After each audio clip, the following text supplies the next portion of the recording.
So welcome back friends, welcome back to the Ligade Patil junior college of science Karad. माझं नाव आहे अमोल यादव आणि आपला जो फिजिक्स हा सब्जेक्ट मधला फर्स्ट टॉपिक सुरू आहे, युनिट डायमेन्शन्स अँड मेजरमेंट. याच्यामध्ये आपण खूप महत्वाचा पॉईंट स्टडी करत आहोत. कोणता पॉईंट आहे तो? Dimensions of physical quantity. Okay, मग डायमेन्शन्स आपण काय ते बघितले, काही ठराविक फिजिकल क्वांटिटीचे डायमेन्शन सुद्धा आपण प्रिपेअर केलेले आहेत. आता आपला जो पुढे सुरू होता तो कोणता होता? Dimensions of physical constant. एक काही फिजिकल असे कॉन्स्टंट आहेत ज्यांच्या डायमेन्शन्स फ्रिक्वेंटली विचारले जातात किंवा डेव्हलप करायला, डिराईव्ह करायला तुम्हाला विचारतात. थेरॉटिकल असू दे किंवा ऑब्जेक्टिव्ह टाईप क्वेश्चन मध्ये सुद्धा तुम्हाला विचारतात, what are the dimensions of given physical constant असं म्हणून. तर तुम्हाला त्या डायमेन्शन्स तयार करता यायला पाहिजे. मी फॉर्म्युला देईन तुम्हाला, तुम्ही फॉर्म्युल्यावरून डायमेन्शन्स प्रिपेअर करायचे. एक एक्झाम्पल मी होमवर्कला दिलं होतं, कोणतं होतं? Dimensions of gravitational constant. बरोबर, काय होता ग्रॅव्हिटेशनल कॉन्स्टंट? कशाशी रिलेटेड होता मला सांगा अगोदर. हा जो ग्रॅव्हिटेशनल कॉन्स्टंट आहे कशाशी रिलेटेड? ग्रॅव्हिटेशनच्या लॉशी रिलेटेड आहे. बरोबर, ग्रॅव्हिटेशनल लॉ ह्याच्यावरती डिपेंड होतं. बरोबर आहे की नाही सांगा. काय सांगितलं तुम्ही? दोन बॉडींच्या मध्ये फोर्स ऑफ अट्रॅक्शन जो आहे तो कसा आहे? Directly proportional to product of their masses and inversely proportional to square of distance between their centers. त्या दोन बॉडीच्या सेंटर टू सेंटर मधल्या डिस्टन्स वरती. ह्याच्यावरून एक तुम्हाला कॉन्स्टंट दिला होता जी ला आपण कसं म्हटलं होतं? Universal gravitational constant. M1 M2 upon काय रे? R². मग ह्याच्यावरून तुम्हाला डायमेन्शन्स फाइंड आउट करायच्या होत्या. कशाच्या? युनिव्हर्सल ग्रॅव्हिटेशनल कॉन्स्टंटच्या डायमेन्शन म्हणजेच कॅपिटल Gच्या डायमेन्शन्स फाइंड आउट करायच्या होत्या. मग तुम्ही काय केलं होतं? Capital G is equal to FR². बरोबर, अगोदर फॉर्म्युला तयार करून घ्यायचा. G इज इक्वल टू काय रे? FR² upon M1 M2. Okay, मग dimensions of G is equal to dimensions of F into dimensions of R, त्याचा काय येणार आहे? Square divided by dimensions of M1 dimensions of M2. ठीक आहे. मग आता Gच्या डायमेन्शन्स फाइंड आउट करताना काय काय लागणार? फोर्सच्या डायमेन्शन्स काय सांगा? फोर्सच्या डायमेन्शन्स आहेत M1 L1 T-2. ओके, त्याच्यानंतर R म्हणजे काय सांगा? डिस्टन्स होतं. बरोबर, सेंटर टू सेंटर डिस्टन्स होतं. पण डिस्टन्स म्हटल्यानंतर डायमेन्शन्स कशाचे येणार आहेत? लेंथ Lचे. बरोबर, L⁻⁴ त्याचं काय येणार आहे? R² असल्यामुळे स्क्वेअर. ओके, पुढे अजून M1 म्हणजे काय येणार सांगा? मासच्या डायमेन्शन्स M1 आणि इकडे सुद्धा काय येणार आहेत? M1. बरोबर, म्हणजेच येणार कसं सांगा?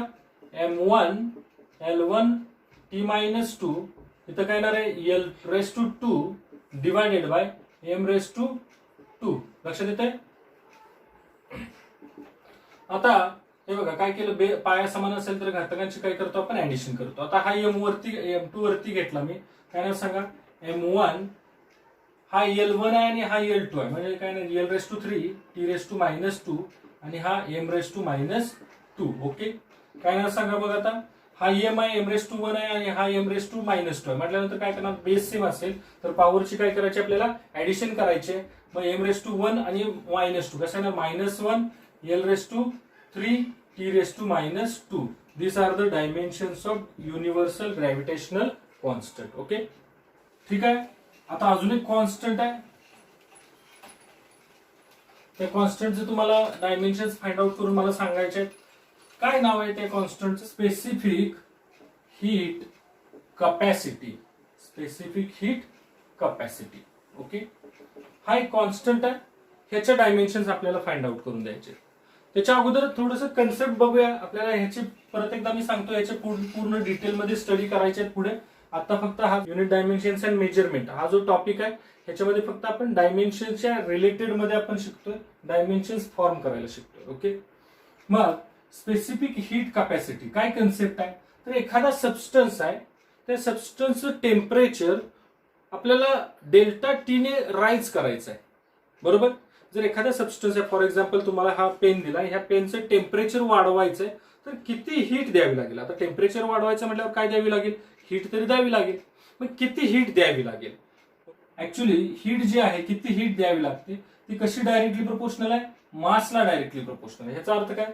ज्या सबस्टन्सचे आपल्याला टेम्परेचर वाढवायचंय त्या सबस्टन्सचं मास जास्त असेल तर द्यावी लागणारी हीट सुद्धा कशी लागेल रे? जास्त द्यावी लागेल. बरोबर, त्याच्यानंतर जितकं टेम्परेचर वाढवायचं आहे तितकी जास्त हीट द्यावी लागेल. म्हणजेच एखाद्या सबस्टन्सचं टेम्परेचर वाढवण्यासाठी आपण जी हीट देणार आहे ही हीट ऍक्च्युअली कशावरती डिपेंड आहे? तर त्या सबस्टन्सच्या मासवरती. बघा विचार करा, 1 किलो तांदूळ शिजवायचा आहे, काहीतरी हीट द्यावी लागेल. 10 किलो तांदूळ शिजवायचा आहे आपल्याला, तर काहीतरी हीट द्यावी लागेल. परंतु कुणाला जास्त हीट द्यावी लागणार आहे? 10 kg वाल्याला. म्हणजेच the amount of heat required to raise the temperature, temperature वाढवण्यासाठी द्यावी लागणारी हीट जी आहे ती मासला कशी प्रोपोर्शनल आहे? Directly proportional. त्याच्यानंतर जर जास्त टेम्परेचर वाढवायचं आहे तर जास्त हीट द्यावी लागेल. Okay, therefore Q is equal to M, अजून एक कॉन्स्टंट घेतला स्पेसिफिक हीट कपॅसिटीचा आणि इंटू डेल्टा टी. हा जो S आहे, S ला काय म्हणायचं? Specific heat capacity. Specific heat capacity. Okay, म्हणजेच काय सांगा? द अमाऊंट ऑफ हीट काय येणार आहे? S म्हणजे काय सांगा बरं? S इज इक्वल टू असणार Q upon M into delta T. हा फॉर्म्युला येणार स्पेसिफिक हीट कपॅसिटीचा. म्हणजेच काय येणार? The amount of heat required to raise the temperature of mass M by delta T. ह्या हीटला काय म्हणायचं? स्पेसिफिक हीट कपॅसिटी म्हणायचं. आता फॉर्म्युला तुम्ही फक्त आता फॉर्म्युलाशीच कन्सर्न करा, फॉर्म्युला फक्त बघून घ्या आणि ह्याच्यावरून डायमेन्शन्स फॉर्म करा. ओके, आता डायमेन्शन्स फॉर्म करताना कसं करणार सांगा? Dimensions of specific heat capacity is equal to dimensions of Q upon dimensions of M into dimensions of delta T असं लिहिणार. ओके, आता dimensions of Q is the heat, आणि हीट ही काय सांगा? एनर्जी आहे. मग एनर्जीच्या डायमेन्शन्स आपल्याला माहित आहेत. काय सांगा? M1 L2 T-2. Okay, M1 L2 T-2. त्याच्यानंतर M फॉर मास आणि डेल्टा टी म्हणजे टेम्परेचर आहे. टेम्परेचरच्या डायमेन्शन्स लक्षात ठेवायचं.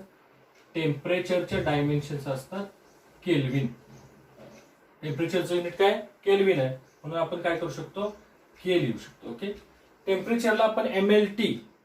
बघा, हा जो डेल्टा टी आहे हा टेम्परेचरचा आहे आणि हा जो टी आहे तो टाइमचा आहे. लक्षात घ्या, हा जो डेल्टा टी आहे हा टेम्परेचरचा डेल्टा टी आहे. बरोबर, म्हणून या टेम्परेचरचे जे डायमेन्शन्स आहेत तिथे लिहून ठेवतो. डायमेन्शन्स ऑफ टेम्परेचर आता आपण MLT मध्ये रिप्रेझेंट करू शकत नाही, म्हणून त्याला आपण नवीनच सिम्बॉल वापरतो K. Dimensions of temperature is equal to K. लिहिलं कसं बघा? M⁻1 आणि हा M⁻1 एकमेकांना काय होतील?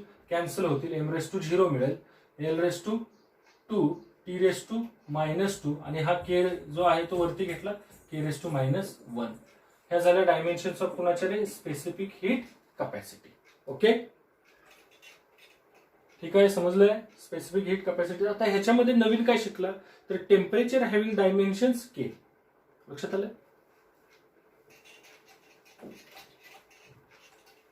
हीटला डायमेन्शन्स कशाचे टाकल्यात बघा? हीटला डायमेन्शन्स आपण एनर्जीच्या टाकल्यात, कारण heat is a type of energy. Okay, आता पुढचं बघायचं आहे ideal gas constant. Ideal gas constant. बरेच जणांना रिलेशन माहित असेल कोणतं? Ideal gas equation PV is equal to nRT. Okay, well P म्हणजे काय सांगा? प्रेशर. V म्हणजे काय सांगा? व्हॉल्यूम. N म्हणजे काय सांगा? Number of mole. R म्हणजे काय सांगा? आयडियल गॅस कॉन्स्टंट आहे. Ideal gas constant. आणि T जो आहे T ला आपण काय म्हणणार आहे? टेम्परेचर म्हणणार. तर ह्या सगळ्यावरून आयडियल गॅस कॉन्स्टंटच्या तुम्हाला काय फाइंड आउट करायचे? डायमेन्शन्स फाइंड आउट करून दाखवायचे. बघा, व्हिडिओ पॉज करून तुम्ही ट्राय करू शकता. इथे कसं करणार सांगा? डायमेन्शन्स ऑफ अगोदर R चा फॉर्म्युला तयार करूया. कसा येणार सांगा? R is equal to PV upon N into T. आता dimensions of R is equal to काय येणार? Dimensions of pressure, dimensions of volume upon dimensions of N into dimensions of T. Okay, प्रेशरच्या dimensions. प्रेशरच्या काय सांगा? M1 L-1 T-2. Okay, त्याच्यानंतर व्हॉल्यूमच्या dimensions. व्हॉल्यूमच्या dimensions काय सांगा? L⁻3. बरोबर आहे. त्याच्यानंतर N म्हणजे नंबर ऑफ मोल आहे. आता नंबर ऑफ मोल सुद्धा आपण MLT च्या टर्म्स मध्ये लिहू शकत नाही, म्हणून मोलच्या डायमेन्शन्स लिहितात MOL. लक्षात घ्या, मोलच्या डायमेन्शन्स कसे आहे, नंबर ऑफ मोलच्या डायमेन्शन्स MOL. टी म्हणजे काय, टेम्परेचर आहे, टेम्परेचरच्या डायमेन्शन्स K1. बरोबर आहे. ठीक आहे, मग आता कसं सिम्प्लिफिकेशन करणार सांगा. m⁻1 l⁻1 आणि हा 3 बेस सेम असेल तर पॉवरची ऍडिशन करायची. 3 - 1 किती होणार 2. ओके, t-2 आणि हा जो mol⁻1 तो वरती घेतला, mol⁻2 किती होणार -1 आणि हा जो k⁻1 आहे तो वरती घेतला k⁻1. These are the dimensions of ideal gas constant. समजलं. त्याच्यानंतर आपल्याला पुढचा एक कॉन्स्टंट बघायचे, त्याचे डायमेन्शन्स बघायचे. Coefficient of viscosity. Coefficient of viscosity. Coefficient of viscosity. Coefficient of viscosity. आता याचा सिम्बॉल काय आहे, तर हा इटा हा सिम्बॉल आहे. मी सिम्बॉल तुम्हाला सांगितलेले आहे. मग अगोदर ह्याच्यावरती कन्सेप्ट बघूया काय आहे. समजा हा एक कंटेनर आहे आणि ह्या कंटेनरमध्ये एक लिक्विड आहे. समजते. हे कंटेनर आहे आणि ह्या कंटेनरमध्ये एक लिक्विड आहे आणि ह्या लिक्विडमध्ये मी बॉल सोडतोय बघा, एक बॉल. त्या बॉलची रेडियस आहे R. ठीक आहे, असा बॉल मी, एक स्फेरिकल बॉल मी सोडला. ओके, तो बॉल जो आहे तो हळूहळू खाली यायला लागलाय असा. बरोबर, बॉल असं खाली यायला लागलाय. मग खाली येत असताना हा बॉल, हे लिक्विड जे आहे ते त्याच्यावरती फोर्स लावतोय. त्याला म्हणतो आपण विस्कस फोर्स. कसला फोर्स, विस्कस फोर्स.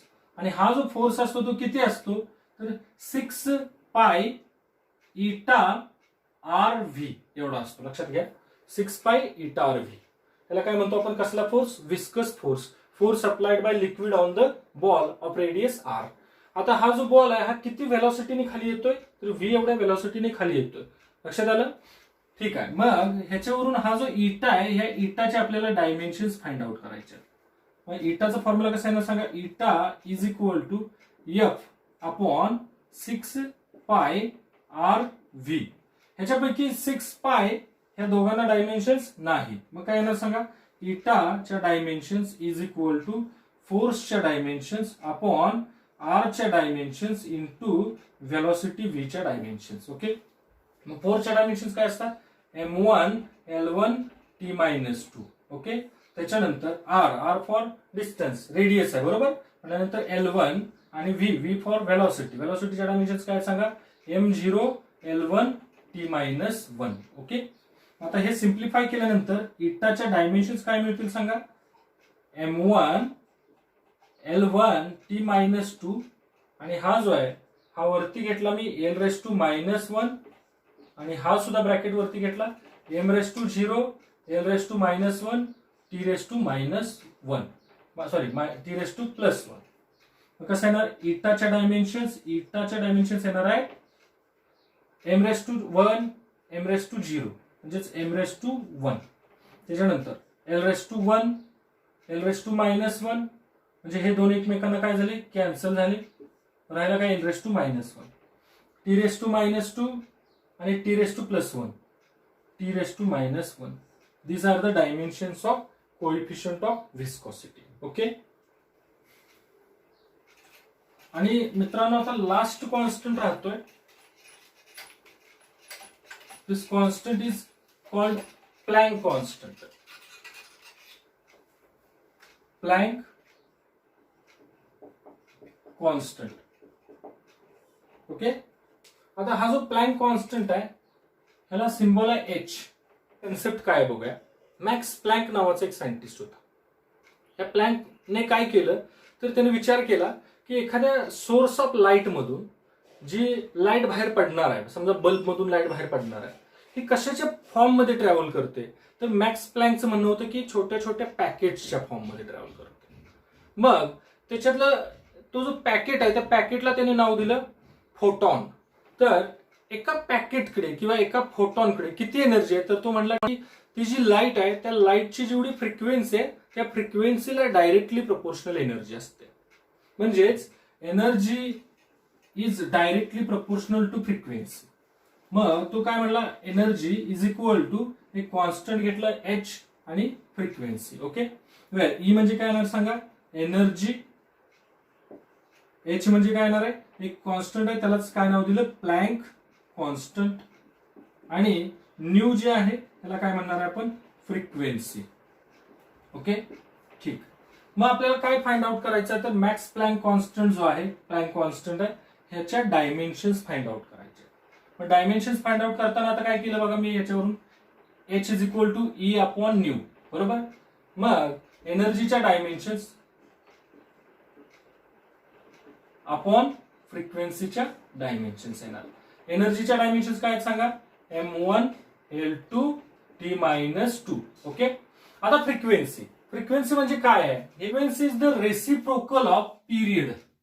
फ्रिक्वेन्सी काय असते रे, रेसिप्रोकल ऑफ पिरियड असते, बरोबर.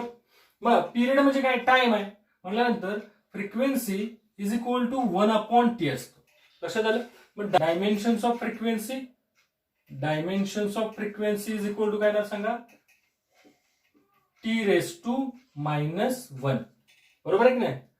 टाइमच्या ज्या टाइमचा पिरियडचा रेसिप्रोकल म्हटल्यावर फ्रिक्वेन्सीच्या डायमेन्शन्स काय येणार, t⁻⁻1. मग इथं लिहिलं मी फ्रिक्वेन्सीच्या डायमेन्शन्स t⁻⁻1. ओके, मग सिम्प्लिफाय करून काय ना सांगा, m⁻⁻1 l⁻², t⁻⁻2 आणि हा t⁻⁻1 वरती घेतला t⁻+1. Dimensions of plank constant becomes m⁻⁻1 l⁻², t⁻⁻1. Okay, समजलं.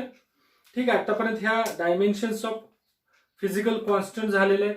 ह्याच्यानंतर आपण पुढच्या लेक्चरमध्ये अजून ऍडिशनल रिझल्ट बघणार आहोत. ठीक आहे, थँक्यू. ह्याच्यानंतर आपण पुढच्या लेक्चरमध्ये अजून ऍडिशनल रिझल्ट बघणार आहोत. ठीक आहे, थँक्यू.